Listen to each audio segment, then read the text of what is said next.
my voice and to Okay. just maybe read out some of the comments that come through.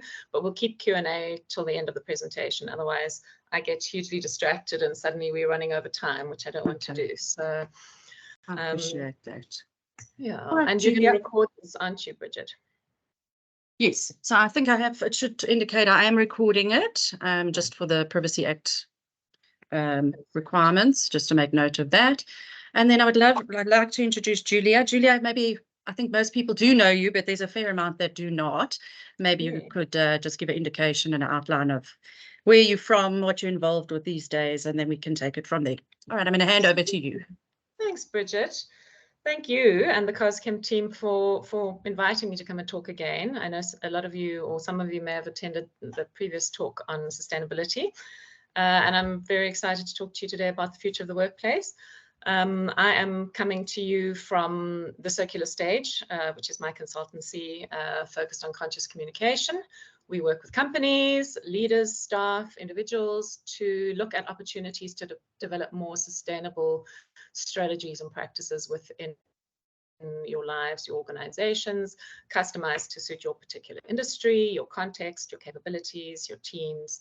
And we look at introducing tools, support to help people learn, master the inner strengths required in a development, become better communicators and system thinkers. So it's all about transforming the organizational culture to one where all stakeholders can thrive in a more resilient environment that's better able to withstand some of the challenges that we're facing these days. If none of that made sense to you, you're welcome to catch me after the presentation. I've got my contact details at the end, so I can explain it in more detail. So that's a little bit about me. You'll remember me, some of you, from PNC Review days. That's my history with the cosmetics industry, editor of PNC Review a very long time ago. A quick house rule is, other than staying on mute, which I think Bridget has turned everyone on mute, this is a cell phone free, email free space. If I can ask just for 1 hour that you don't check phones and emails if possible, and just focus if you're anything like me and you get distracted. Right, so I'm hoping everybody is here. And I am hoping that everyone has recovered from either their drive or the load shedding or whatever stresses were involved this morning to get here. I appreciate you taking the time. Let's all take a deep breath, put aside all the other stresses and strains and getting kids to school and all the other stresses, and let's begin. So very simple question: what is work? Seems like a simple enough question. The dictionary definition takes us through the simple activity of mental or physical effort done to achieve a purpose or result. I think we all understand that. It could be a job. It's time one spends in employment. And it kind of looks something like this. This is what jobs look like. It's people doing what they do, usually in form of payment. It can sometimes look like this. I don't know if any of you remember any of these or know these. But this is what happens when you put a bunch of great sitcom writers together to talk about work and the workplace. It's an endless source of comedy, conflict, and drama. And I think, having watched these, many of us are aware of the shenanigans that tend to go on in the workplace. So much so that they've actually created over 70 comedy shows about work and the workplace. I kid you not. Some of these might look familiar to you. Some of these might remind you of your own workplace. Some of these might be showing my age. Yeah, the workplace is so that we come up with a lot of memes to talk about it. Here are some of my favorites: when you try to leave work a little bit early, but your boss reminds you still have 7 hours left. Don't know if that ever happens with you. When your coworker asks a question that makes a meeting go on for another 25 minutes. We all love that. The joys of working at home when you're a parent, working remotely. I know very relevant during COVID, but for some, it's still a reality. And one of my personal favorites, accidentally turning on the webcam during a conference call. Some of us feel like this sometimes. And then I think something we all can relate to is leaving work or finishing work on a Friday. Why are we all so obsessed with that Friday feeling. What is it about work that makes us crave the weekend? And then something that just snuck in. They tend to sneak into my office, and they snuck into my presentation. My favorite office companions. I'm not sure if any of you have your own sitting next to you today, and they may well join in at some point. We've got a little bit of reverberation coming through. If anyone could just make sure that they are on mute. I'm hearing a strange sound coming through. Okay, so what drives us to work? We're all driven by different values, different backgrounds, different circumstances, different aspirations. For some, it's wealth, status, power. It's a competitive drive. It's wanting to be the boss of a large organization. It's wanting to be able to afford a big house, an expensive car, luxurious lifestyle, maybe to access something that their parents weren't able to access. For others, it's to provide for your family's well-being, for being the breadwinner, the person responsible for looking after the family. For others, it's personal fulfillment. It's about reaching your personal goals, being the best that you can be, getting to the end of your life and looking back and feeling that the work that you did was worthwhile. For some, it's making a difference in the world. It's saving lives. It's coming up with technologies that perhaps solve some of humanity's greatest problems. Perhaps in the beauty sector, it's coming up with a miracle cure for aging and wrinkles. But sadly, for many of us, it's to pay off bills or to pay off debt. The cost of living has skyrocketed. We all know this, thanks in no large part to the energy crisis and the other global crises we're dealing with. A lot of people struggling to pay bills, a lot of people having to choose whether to heat or to eat, certainly in the colder climates. A lot of graduates paying off student loans. In South Africa, we have the very real notion of black tax, where breadwinners have to pay a portion of their salary to family members who are not employed. And according to Old Mutual, black tax is one of the biggest causes of financial distress among South Africa's middle class population. So keep in mind, we're all working for different reasons. And lastly, I know many of us work because it brings us such incredible joy. For some lucky people, it does. And according to Harvard Business Review, in a survey that they did, about 90% of people said that they expect to experience joy, a substantial amount of joy in the workplace. And yet, when they were surveyed again to see how much joy they did experience at work, only 37% reported that they did. So I know we all have our reasons for working, whatever those may be. I think we can all agree that the workplace is evolving rather rapidly. And I'm going to call on you to say, can you think of one thing in the past 3 to 4 years that has had a significant impact on the workplace? And I'm sure you're all possibly going to talk about the same things, but if you can write up in the chat quickly what you think has impacted the workplace most significantly in the last 3 to 4 years. Bridget, if you can read those out to us, if people are typing up. Can you hear me, Julia? I can hear you. Can you hear me? Load shedding, COVID-19, I thought that'd be the top one. COVID-19, load shedding. Load shedding, absolutely. Yeah. So the workplace is evolving. I love a good word cloud, and here are some of the factors that I've put together and that the research shows has been shaping the world of work. COVID is definitely in there, and we're still feeling the effects of that, and we still will do probably for years to come. Load shedding definitely found a place in there, because we all know the impact that's had here in South Africa.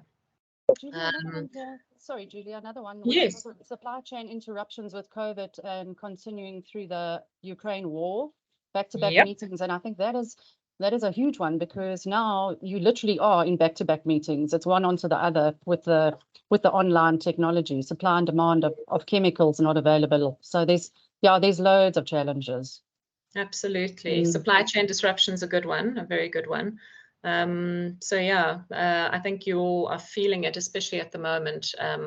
It tends to be a tsunami of all of those together, and it's putting workplaces under enormous pressure. Yeah, the load shedding particularly. I think, if you're in manufacturing, it's massive. never mind meetings and other complications and traffic. So yeah, like we're not stressed enough. As if we were not stressed enough. Yeah. And I think that we sometimes underestimate the impact that COVID has had. Research has shown that women in particular have experienced greater employment loss during the pandemic than men, and that gender equality has really taken a hit because of COVID. And in fact, the pandemic also disproportionately impacted young workers, with a huge deficit there in terms of global youth employment, according to the World Economic Forum. So you'll see there in the pink circle, technology and automation is also something that's cropping up more and more.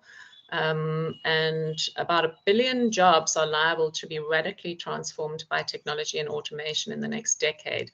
And that doesn't necessarily mean that robots are taking over our jobs just yet, or ChatGPT, but interventions are going to be required in order to support employees with better skills and jobs and education, so that by 2030, those 1 billion people are not as significantly affected.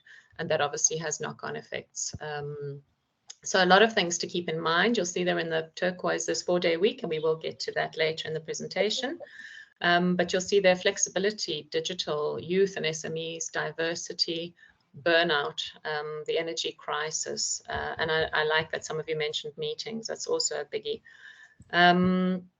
So this new landscape creates a lot of challenges to have to navigate. And the World Economic Forum addressed this issue with some of the top economists in the world to see what they had to think was coming along.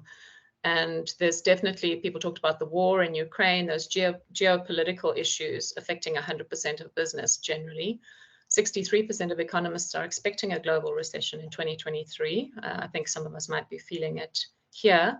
There's a weakened demand for business activity and a higher cost of borrowing. None of us need to be told that our repo rate's gone up. How is business responding? Well, a lot of them are cutting operational expenses, which often has a knock-on effect, as we know.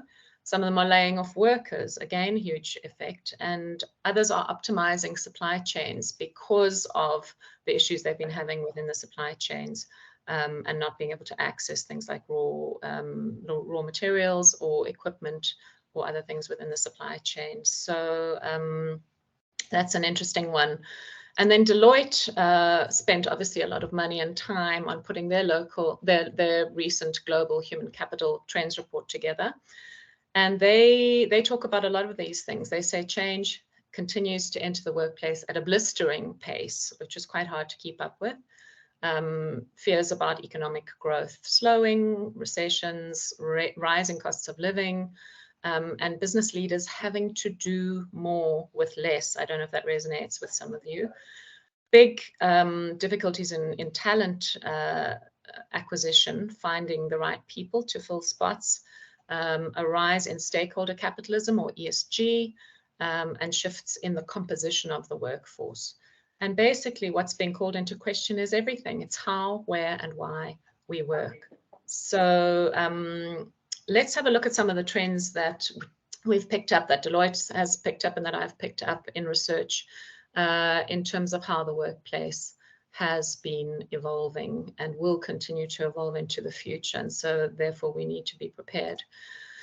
The first trend is what Deloitte calls the boundaryless workplace. And I think a lot of you mentioned the pandemic, and I think we have the pandemic to thank for speeding up the transition to working from home or a hybrid work situation. But it's by no means the only factor that's been driving us towards the evolution of the workplace. There is no question now that we're returning back to the business as usual that was before. A number of orthodoxies are being challenged, new relationships are being created, and there's a need to experiment with new roadmaps forward, new mindsets, new guidelines for how to navigate this boundaryless workplace successfully, preferably with empathy and humility.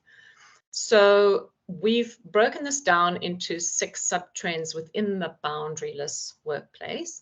And so that it's not overwhelming, we're going to do it one by one.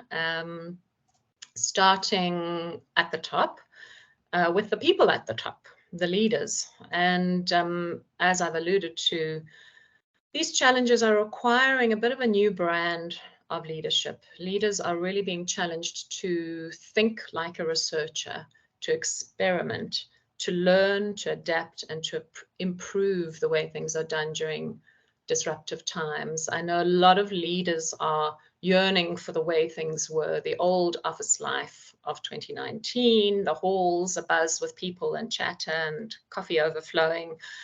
And instead, they're now having to deal with hybrid work, rising inflation, shrinking budgets, and a difficult talent marketplace. And so now more than ever, it's up to the leaders to balance employee interests with the success of the organization and the demands of the shareholders and investors, and align everyone around the most impactful way of working.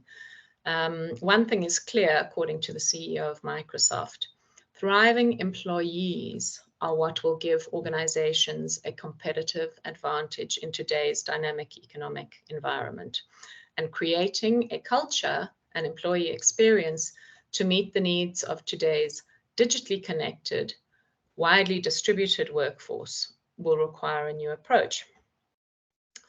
So I've got a little test for some of you, well, for all of you really. What does this look like? Have any of you seen this before? Do any of you know what this map is on the screen? You're welcome to type it up into the chat if you know what this is. And Bridget will tell us when people start putting answers in. Anyone know what this is? Nothing. Nothing coming through, Bridge?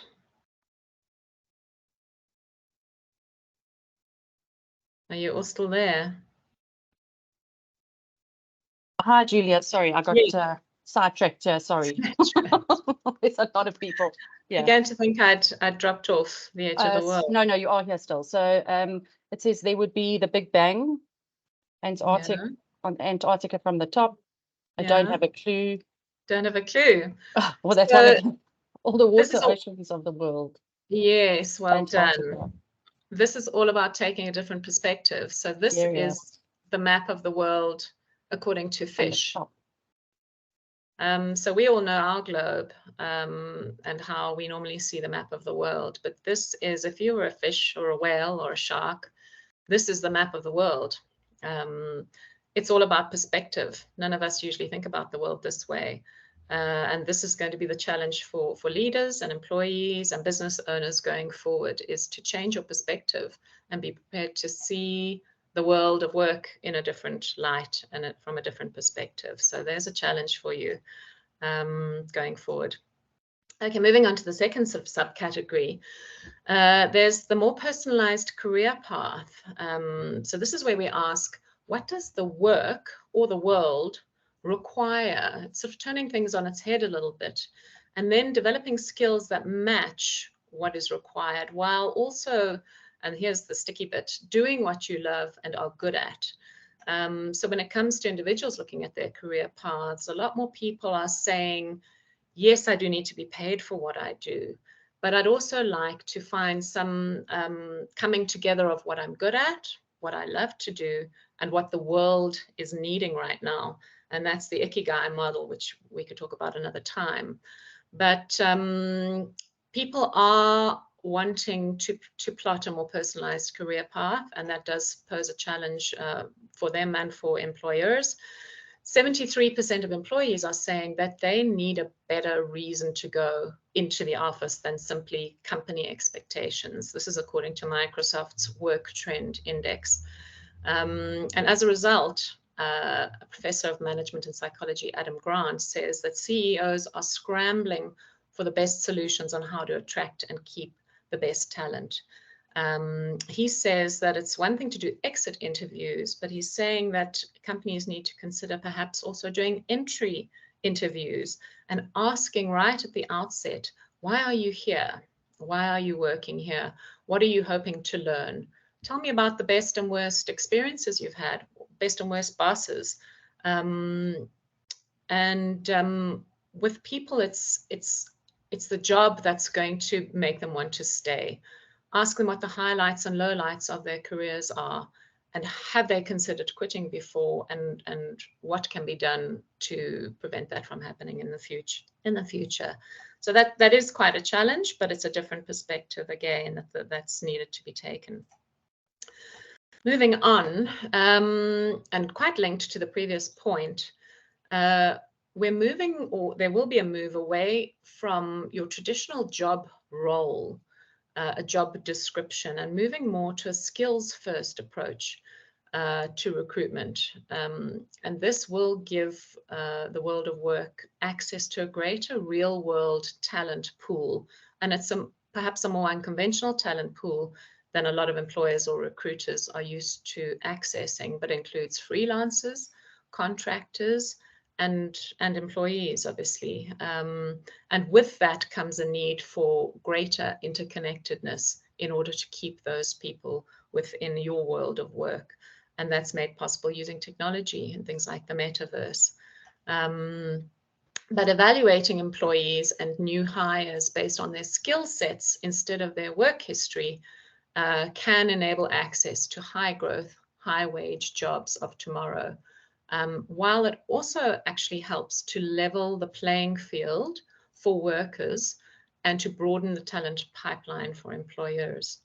Around 76% of employees say that they would stay in their company longer if they could benefit more from learning and development skills development support. This is according to Microsoft's Work Trend Index. And yet, that being said, nearly half of employees say that they feel that neither their immediate manager nor their senior leadership prioritize learning and development.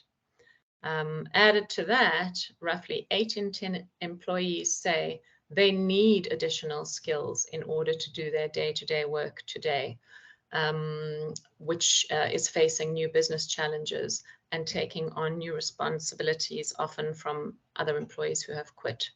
So that's an interesting one, and you can see we're growing a little brain here full of good ideas on the side. That's all about skills development. Right, so moving on, this is one I think you're all familiar with and have been since COVID. It's the blurring boundary between home and work. And what's needed to be asked here is the question, where is the work best done? It could be at home, it could be at work, or it could be in a hybrid setup. Studies have shown that remote workers tend, on average, to be significantly more productive than those working in an office. And there were some studies done by OWL Labs in the US, which reported that 25% of office workers reported that office politics distracted their workflow. 34% of office workers said that interruptions from colleagues affected their productivity. And 28% of office workers said that their daily commute negatively impacted their productivity. So there is some research showing that perhaps remote work is good, but again, it's not suitable for all industries necessarily. I know that in a manufacturing environment, you can't be manufacturing products from home. So one does have to take that into account, obviously, and that for everyone, remote work is not going to work. Millennials are generally the ones who tend to support and want to continue with remote work, according to research, which are people my age. We'll get into that just now in terms of what millennials are or what Gen Z is. And in many cases, they won't even consider a job if it doesn't offer at least a bit of remote work. That's because millennials tend to place a lot of value on a comfortable work environment, having flexible work schedules, and being more in touch with a healthy work-life balance. But what do leaders say about that? Well, the Microsoft Work Trend Index reports that 85%, that's a lot, of leaders say that the shift to hybrid work has made it very challenging to have confidence that employees are actually being productive. There's a word for this, it's called productivity paranoia. So these are challenges that will need to be faced and dealt with in a humane and empathetic way going forward, because according to all research, remote or hybrid work is here to stay. Right. And again, linked to that and the boundaryless workplace is the use of technology to enhance performance. And here, none of you, I think, are unfamiliar with the fourth industrial revolution, artificial intelligence, the Internet of Things, augmented and virtual reality, cloud and quantum computing. And while some of this may terrify some of us millennials, they are all there as an opportunity to enhance human and team communication and performance and productivity. According to the World Economic Forum, more than 75% of companies are looking to adopt big data, cloud computing, and artificial intelligence in the next 5 years. And digital platforms and apps are going to be adopted by organizations surveyed, with 86% of companies expecting to incorporate them into their operations in the next 5 years. Other innovations include e-commerce, digital trade. I know in the beauty industry that's already been happening for a long time. And education and workforce technologies are also very popular. 81% of companies looking to implement those.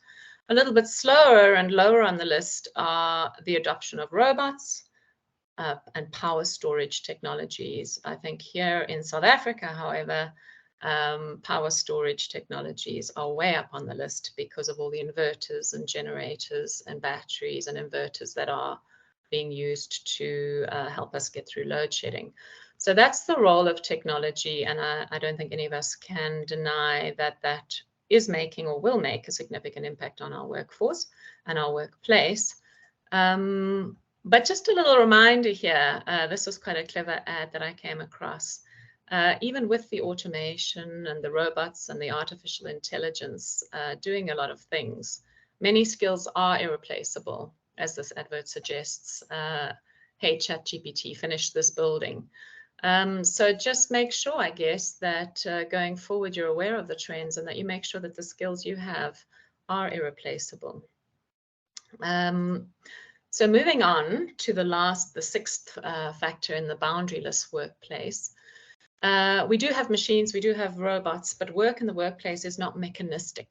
People are not machines at the end of the day. And companies may have treated humans like machines dating all the way back to the Industrial Revolution. That's unfortunately where that trend and huge focus on productivity and hours and squeezing as much as you can out of your assets, bleeding your assets, that's no longer going to work so much, as the trend is to move away from these legacy mindsets, these outdated mindsets and practices. So yes, a lot of cognitive tasks and creative production can now be outsourced to things like artificial intelligence, but it turns out that unemployment in many sectors is actually at a low, regardless of the automation that's being introduced. The professors at Stanford University say that humans will need to be kept in the loop, and that is something that the workplace needs to look at, is considering the human side of things, and that not everything can be automated. We need to work with the humanity and the human-based skill sets. Right, I know it's a lot to take in. Is everyone still with us? Anyone need to take a quick stretch, a few breaths, before we move on to the next trend, which I'm sure a lot of you are expecting? And that is the well-being workplace. Contrary to the happy smiley face we have on the screen here, 48% of global employees and 53% of global managers are reporting that they are burnt out at work. There are more heart attacks on a Monday than any other day of the week, which is thought to be due to a sudden surge of cortisol, known as a stress hormone, as the prospect of a new working week hits with a vengeance. Let that sink in. Work and the workplace can potentially be a source of suffering, discrimination, anxiety, stress, isolation, illness, and even loss of life. When the well-being of workers is not prioritized, implications can include productivity and performance loss, negative relationships, absenteeism, attrition, and safety incidents. Quiet quitting is a thing. Burnout is rife. Gender, racial, and social inequalities are experienced everywhere. Rapid change and uncertainty are our new reality. Sadly, the story goes on.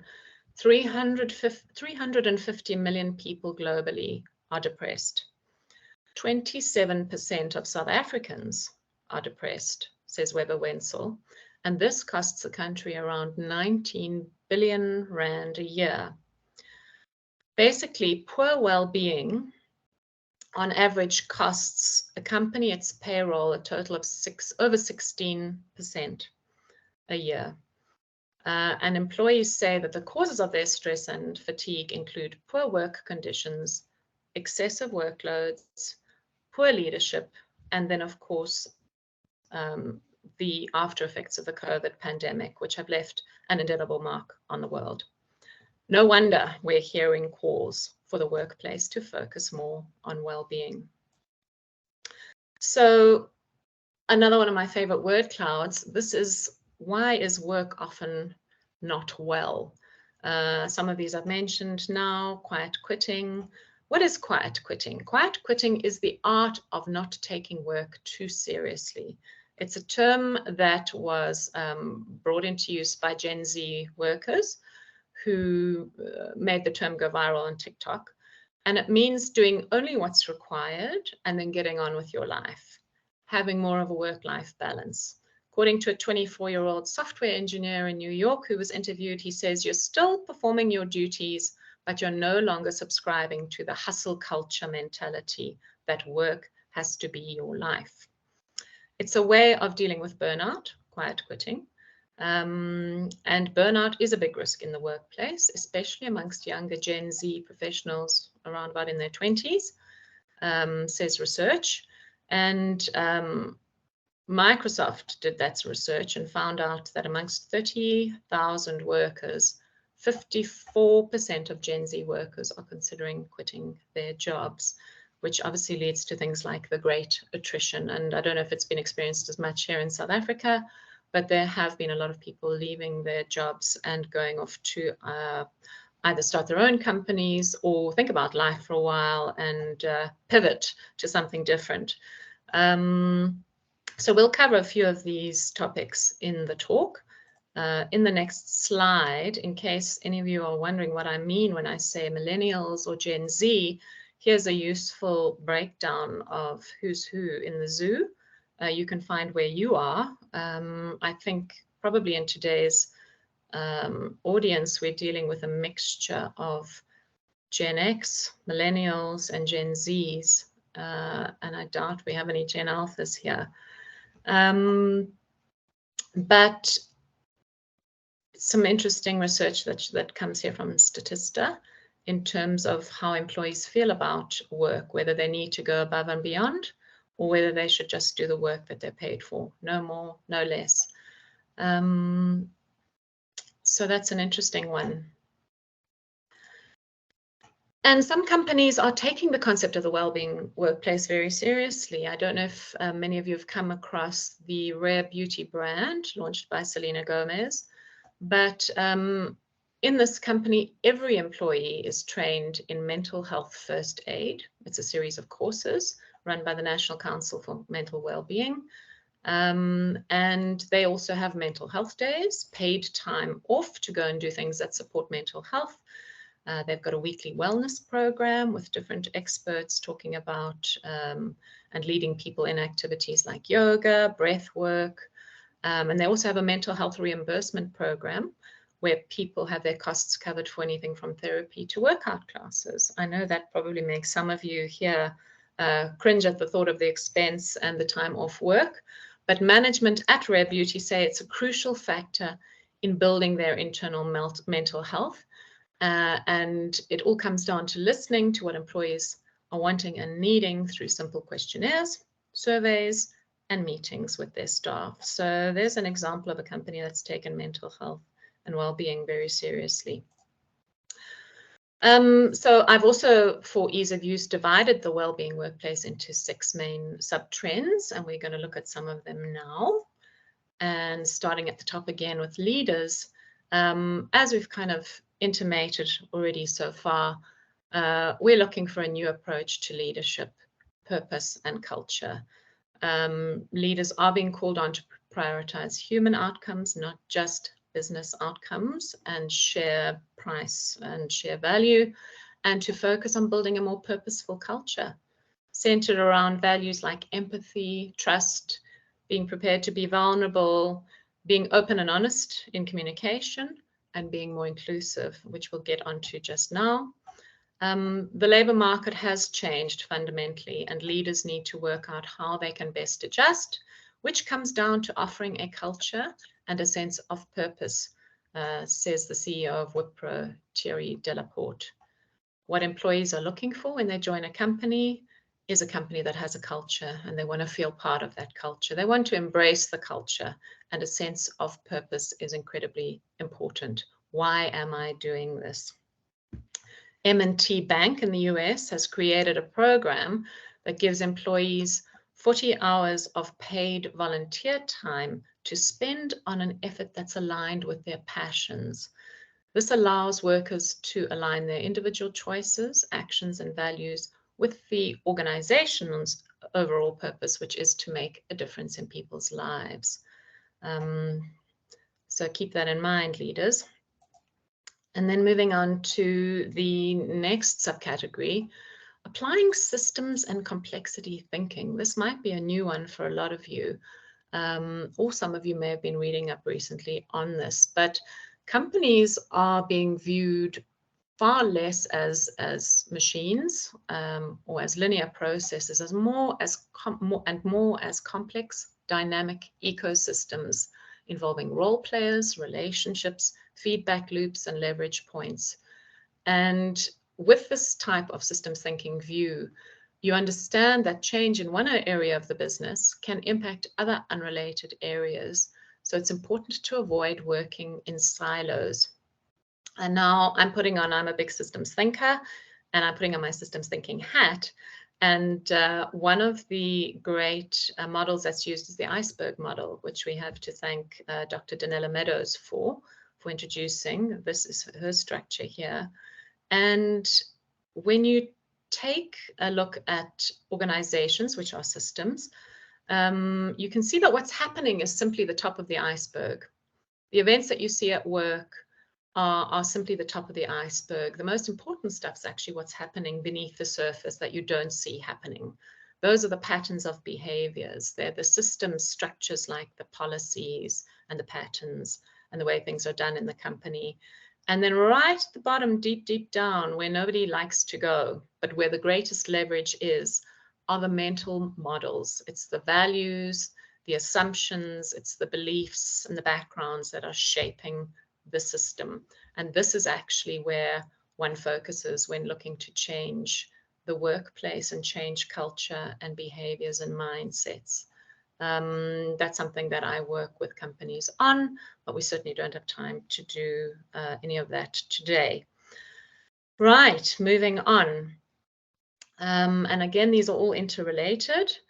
There's a strong focus on mental fitness and cognitive and emotional skills. And I know for some of you, this is sounding very fluffy, but there's an enormous amount of research backing this up, and a lot of models that are emerging that a lot of corporates are investing in. So understand that leaders and their employees can be trained in mental fitness and inner development skills, and this helps them to overcome their stress. It helps them overcome saboteur emotions that bring everyone down in the workplace, and enables them to learn how to apply more empathy and EQ, emotional intelligence, when engaging at the workplace with leaders, colleagues, and with customers and other stakeholders. Studies have suggested that emotional intelligence is one of the most highly valued core skills in the world of work. This is according to Cambridge University Press.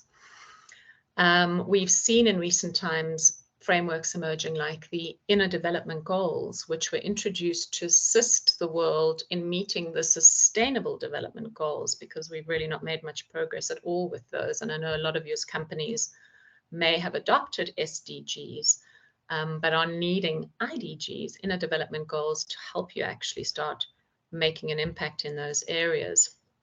The IDGs take you through 23 skills across 5 different dimensions, which include being, thinking, relating, collaborating, and acting. And taking one of those skills into practice would be something like appreciation and gratitude. People who practice appreciation and gratitude in the workplace consistently report greater physical, emotional, and mental well-being, which is what we're trying to achieve. These are easy things to introduce. Make a habit of thanking your team members for their help throughout the day. Send a thank you note or a text to someone.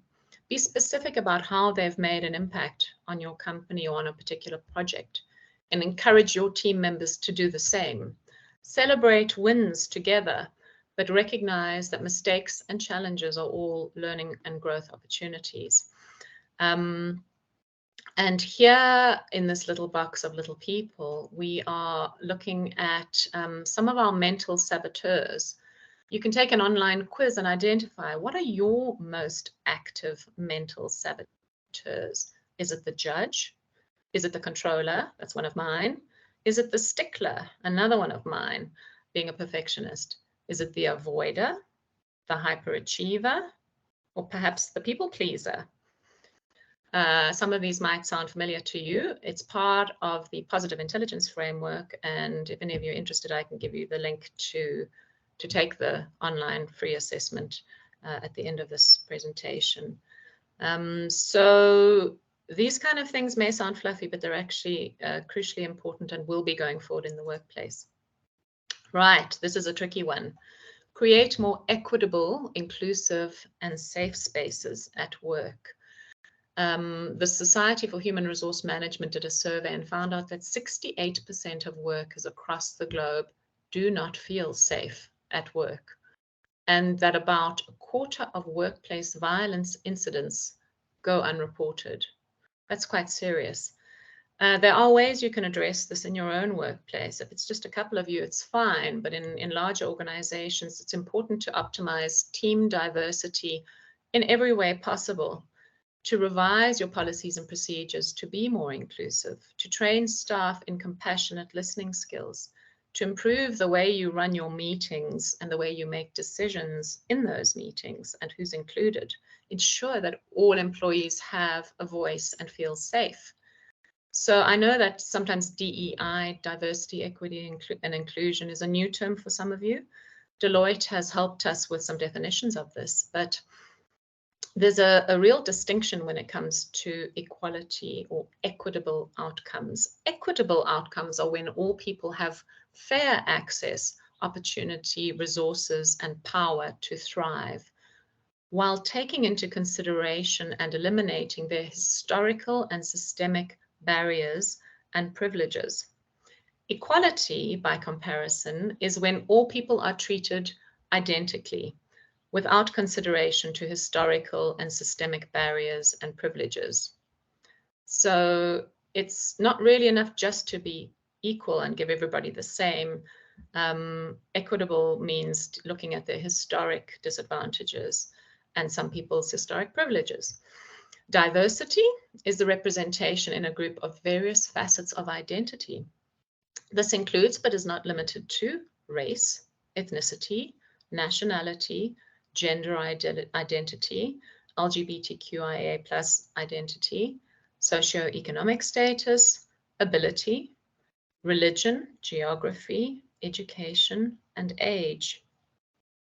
Inclusion are the actions taken to understand, embrace, and leverage the unique strengths and facets of people's identity, so that all individuals can feel welcome, valued, and supported. So this is something that you can prioritize going forward, and there are always consultants who can come and help with these kind of things. Here's an interesting example. I delved into the beauty industry just to look into the history of diversity, equity, and inclusion. And it's interesting that while women's magazines have been around since, say, 1693, which was when the first women's magazine was published in Britain, and then in America, the first was printed in 1830. But it was over 130 years later that we started to see the first African-American or Black fashion models appearing. The first cover model was a woman called Helen Williams, who you see there on the ebony cover.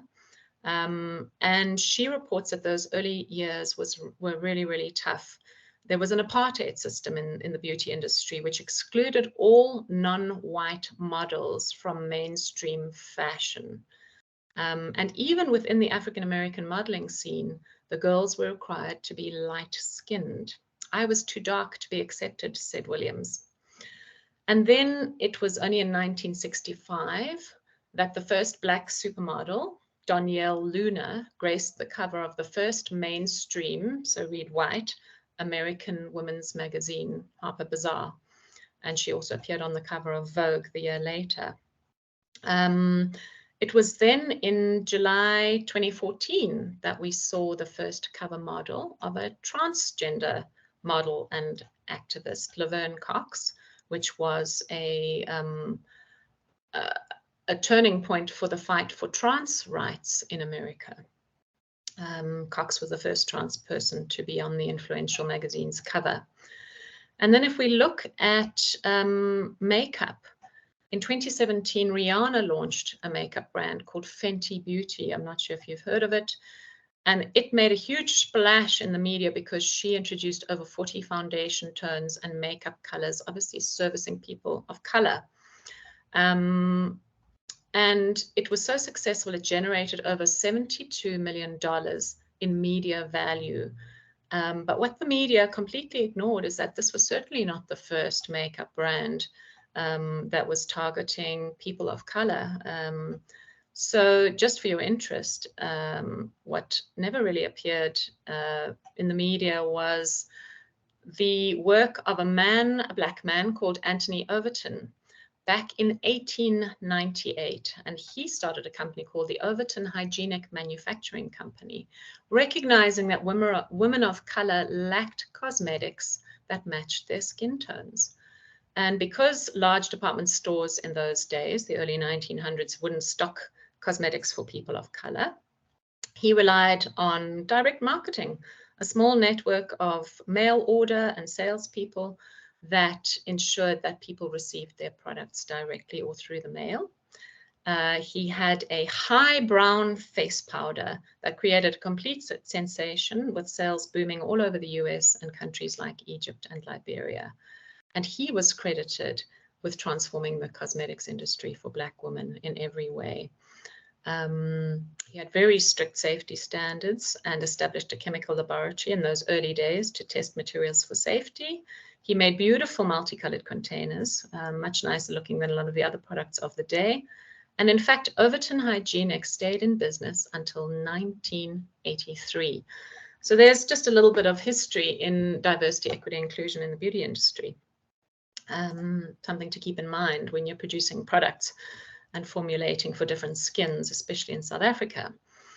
So moving on to a different trend in the well-being workplace, I think we all know, given the challenges that we're facing right now, that there needs to be a focus on resilience, on being able to survive what's coming, being able to adapt with the changes, roll with the punches, and to introduce a culture of lifelong learning so that we don't remain staid and stuck in the old ways.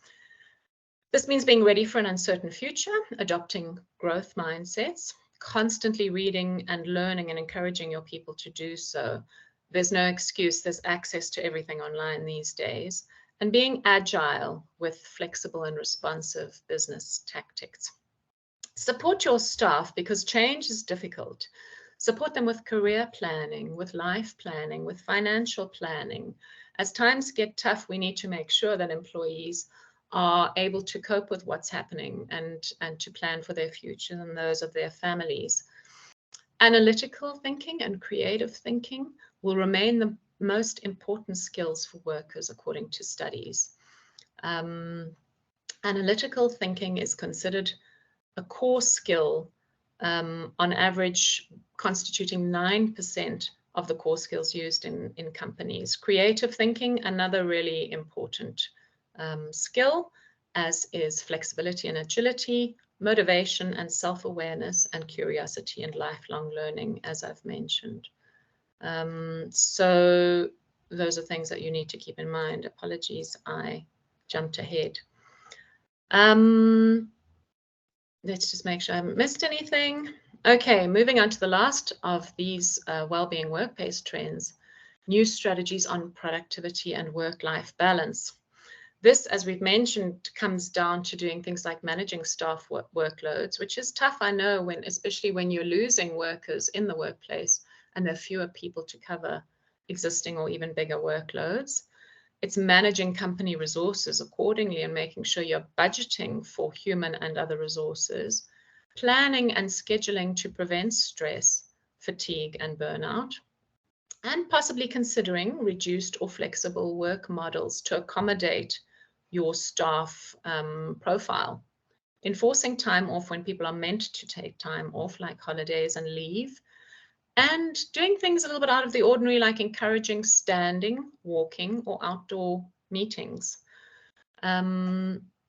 This is what happens when we start being more empathetic and compassionate in the workplace, putting ourselves in other people's shoes and understanding where they come from and why they might be struggling with things like stress in the workplace.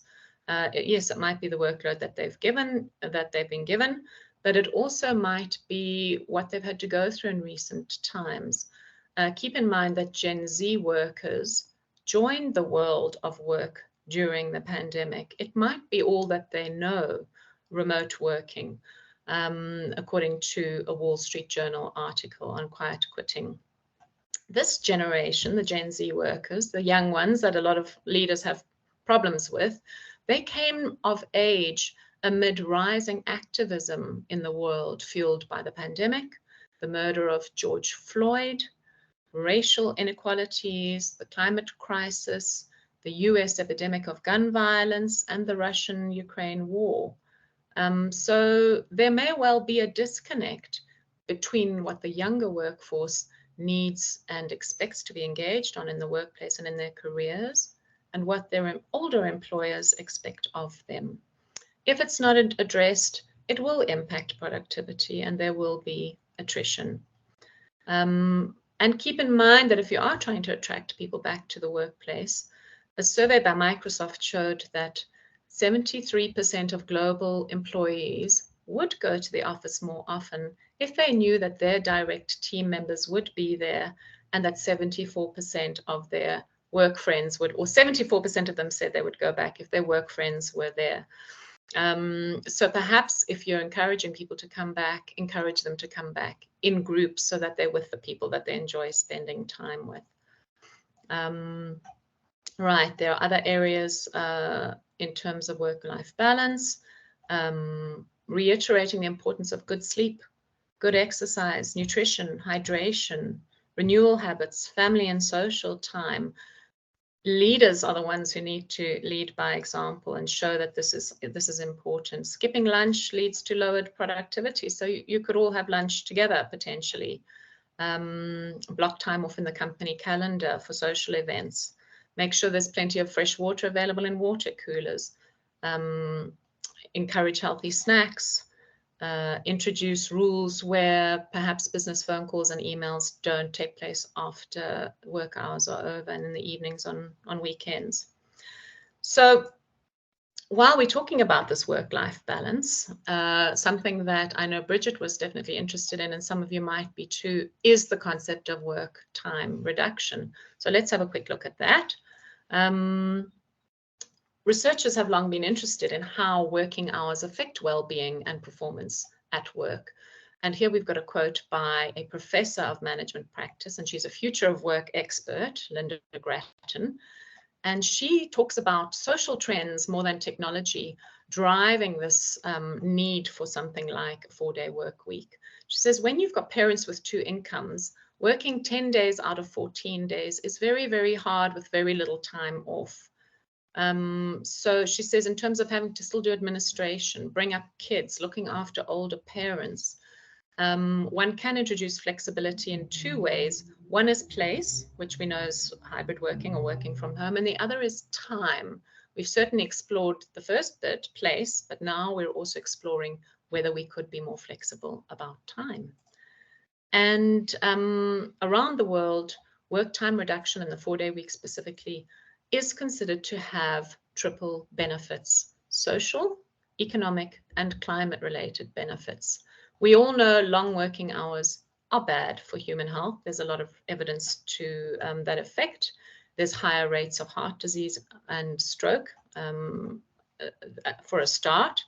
And there's also a growing body of evidence finding that work time reduction has positive health impacts for individuals and is economically viable without reductions in pay.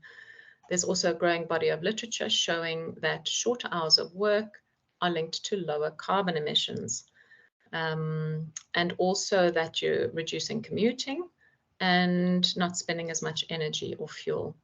So something that we already have happening here in South Africa, which some of you may not be aware of, is there is an organization, an NPO called 4-Day Week. There's a global organization, and then there's also a South African NPO. And I happen to be participating in the very first trial, the first cohort of the 4-Day Week. It's a 6-month trial. We started in March. And so we report into 4-Day Week Global. It's been launched on the back of a very successful trial and then subsequently many other successful trials. It started in 2019. And there's a lot of research backing it up. This is not just done on a whim and a prayer. A lot of research by organizations like the Boston College, Cambridge University, Oxford University, and our own Stellenbosch Business School is involved in our pilot program. And there is an enormous amount of interest and trials. Those companies who are interested obviously won't be part of this first cohort, but there's a second cohort, another trial program starting in July with onboarding, with a September start, and another cohort in October for a March next year start. In case anyone's interested, you're welcome to chat to me and I can put you in touch with the relevant people. Bottom line is there's a 100-80-100 principle. We pay 100% income for 80% of the time, as long as we get 100% input. It's a productivity experiment. It is still an experiment. There's lots of work still to be done, but it can potentially have real human impact with increased life and job satisfaction, lowered burnout and stress, better physical and mental health, more time available to exercise, and less fatigue. Don't stress, there are different models. There are different kinds of 4-day week that companies can adopt, and there's 6 of them and probably more. It's not prescriptive. Companies work with whatever works for them at the end of the day. That's what the trial period is for. So for some, it's a 5th day stoppage. It's a Friday or a Monday. That is completely a day off for everybody. Others stagger it so that they are alternating days off so that your staff are always in the office in one way or the other, but in a staggered way. It can be decentralized where different departments get a different day off. It can be annualized where this is often with companies that have a seasonal type of operation, where at some times they have longer operating hours than others. So it's an average of a 32-hour working week over the year. Others introduce conditions. They say it's based on your KPIs and your performance, whether you will or won't be getting the 4-day week. And others reduce shifts. There are a lot of companies that work on a shift basis, and it's quite hard to take full days off. So they then work according to the shifts and what's going to work there in terms of reduced shifts. What have the outcomes been so far? Well, the companies that have participated have rated their overall experience an 8.5 out of 10, which I think is pretty good. 91% of them say that they're going to continue with a 4-day week. Only 4% are definitely not going to continue. And that is a reality. For some companies, it really just doesn't work. And I've experienced that being part of this trial. Revenue rose by 35% over the trial period compared with previous years. Hiring increased because companies then tend to attract people who quite like a flexible working environment. Absenteeism decreased. Resignations and sick days fell. And business performance and productivity scored 7.5 out of 10 on 2 separate scales. Employers are saying staff are more productive. They get more applications to their job ads. Staff are happier and healthier, better for the environment. Staff turnover reduces. They attract experienced candidates. Office costs reduce, and it's better for gender equality and for output. What are employees saying? Well, here's just a little snippet, but every weekend feels like a mini vacation, say people. I'm always shocked and relieved that after a 2-day rest, I still have a bonus day off. It's been easier to plan vacations and days off, and I like everything about it. So, as I say, it's not for everybody. It's definitely something potentially to discuss, mull over, and consider with your staff. You need buy-in from your employees without a doubt. This needs to be something that you discuss with them if you are considering. There are costs involved and many other factors. So give me a shout out if you need more information on that. And lastly, because I see we are heading towards the end of our time, so I will just touch on this lightly, is the green workplace. It's very linked to the well-being workplace. It's a green or sustainable workplace because, as I think all of us know or should know by now, scientists are continuing to sound the alarm about the impacts of our accelerating climate change and nature loss on our lives and therefore our businesses. And we need to transform the global economy to run on clean energy, to cut our waste, to reuse natural resources. To make this happen, we need to change the way we work and the workplaces we work in. Another one of my favorite word clouds, and we'll whiz through this, but I think you will expect a lot of these. It's green energy. And I think load shedding is forcing a lot of companies and individuals to put solar in or generators. It's looking at your supply chain and saying, how can we make it more resilient and sustainable? It's biophilic buildings, embracing nature, bringing nature into buildings. It's looking at your water and your waste, being more circular with your waste. A lot of waste has a lot of value.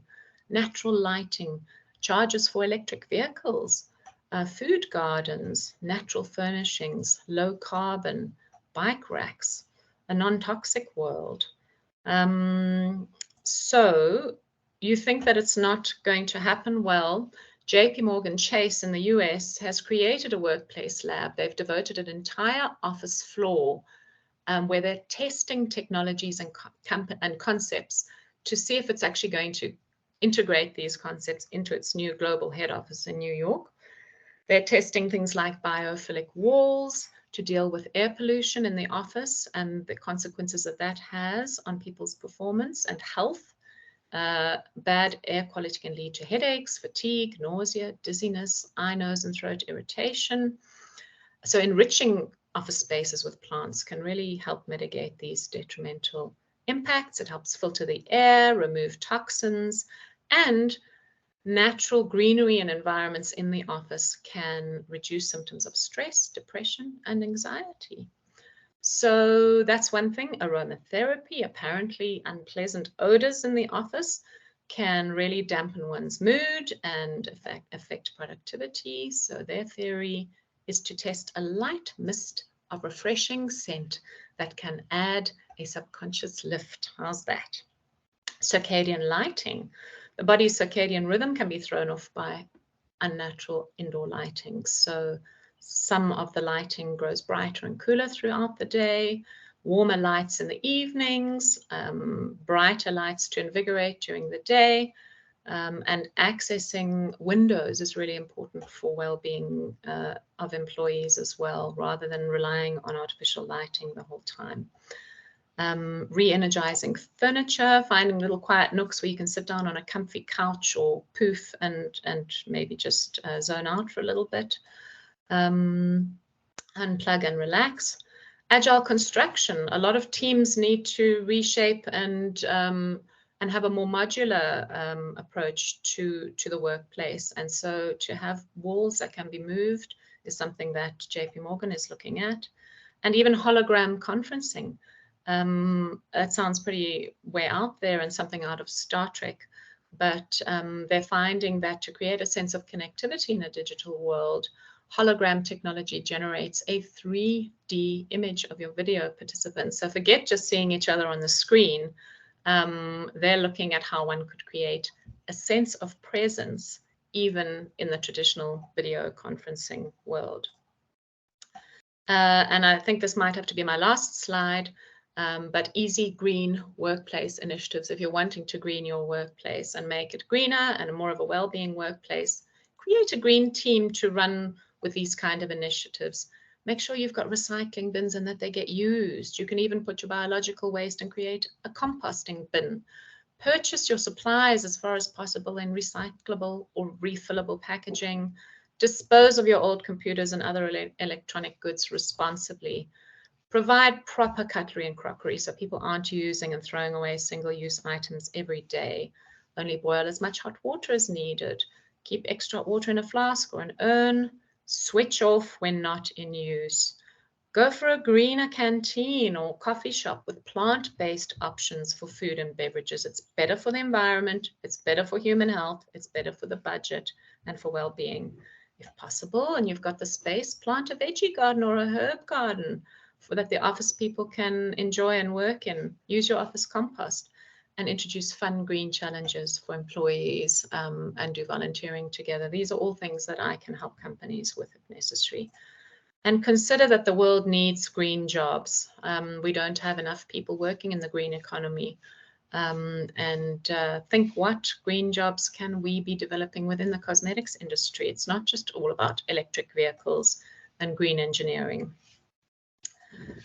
There are countless opportunities and benefits for companies like you to understand and lean into these emerging workplace trends. You can future-proof your organizations by getting rid of your outdated assumptions, your obsolete frameworks, and creating more nurturing, innovative, productive, and resilient work ecosystems.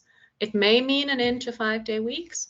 It may mean the advent of unisex restrooms, yoga breaks, or stand-up desks. These are all decisions that may or may not be relevant to you, but I do hope your organization is at least willing to consider, and that you may all find the empathy, the compassion, the kindness, and the enthusiasm to tackle these challenges together as a community. So if we've got time, I can take questions now. Maybe people can unmute and ask their questions, or they can pop them in the chat as well.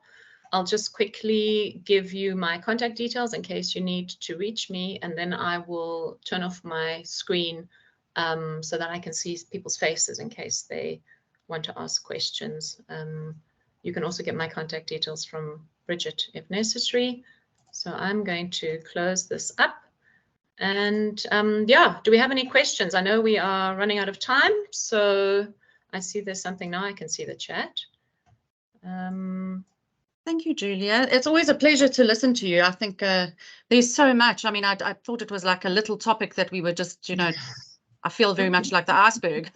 There's a whole underworld to the whole aspect of the 4-day week. And I suppose it's quite a challenge because, as you say, I mean, employees will love it. I don't know about the owners. But I mean, for the mental health aspect, which is massive. I see all the workplace mentions are soft industries, banking, software development. What about production environments? That's a very good question, Terence. And there are companies that are in more production and manufacturing environments that are looking at this.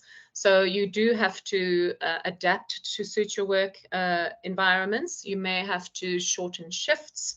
You may need to reshuffle the way that you work your production schedules. It is more challenging, I agree. It's easier in the softer industries, but I can, if you are interested, Terence, or anybody else, I can put you in touch with the people at 4-Day Week. And there's an enormous amount of research and resources and trial results from the different industries. And so we could share with you some of the results that have been in a more production-oriented, manufacturing-oriented industry. So very good question. It has to be tailored to suit, and it's not always because easy. Julia, I suppose at the end of the day, it all goes down to the bottom line, and particularly that's why I was talking about our owner, or because I mean it's all well and great to assist people with the mental health, which is vital, but at the end of the day, it's all about the profit and the surplus, I guess. But if you don't have the staff contingency, it's it's counterbalancing itself the entire time. I would imagine it's quite a slippery slope to be on. Hey. Absolutely, absolutely. So yeah, feel free if you have got more questions. I know we covered a lot of information, so it may be brain overload. Sorry about that. That is my way. But there is so much to consider, considering how much time we all spend either in the workplace or at home working. Exactly. So we may as well make it as pleasant as possible, seeing as far as we know, this is the only life we have. We may as well make it count. Exactly. I see here Elsa asks, what does she ask here? Hello, Elsa. Please can you share the link to the inner development test? Absolutely, I will do. I can give that to, okay, sorry, Rima, bye. I can share that with Bridget, and you guys can have a go and see what your greatest saboteurs are that are possibly affecting your performance at work. Super. So if there's no other questions, thank you so much for your lovely messages. I hope you have a very productive and enjoyable day at the office. If you've got any more questions, do please touch base, either directly or through Bridget, and all the best. I hope you stay well and healthy and productive, and that you can face the challenges in a positive way going forward. And thanks, Bridget, again. No, thank you. It's I know it's time constraint, but it's such a wealth of information that you have on this particular topic. So thank you, Julia. Very, very, very much appreciated. I do feel a little bit overwhelmed, and I'm not even in a big corporate, so I can only imagine in the big corporates, this is a huge aspect, I appreciate it. Thank you so much. Such a pleasure. Well, lovely to see some of your names. And yeah, definitely coffee dates for a lot of you, for sure. Have a great day, everyone. Thanks, Julia. Bye-bye. Bye-bye, everybody. Thank you. Bye. Thank you.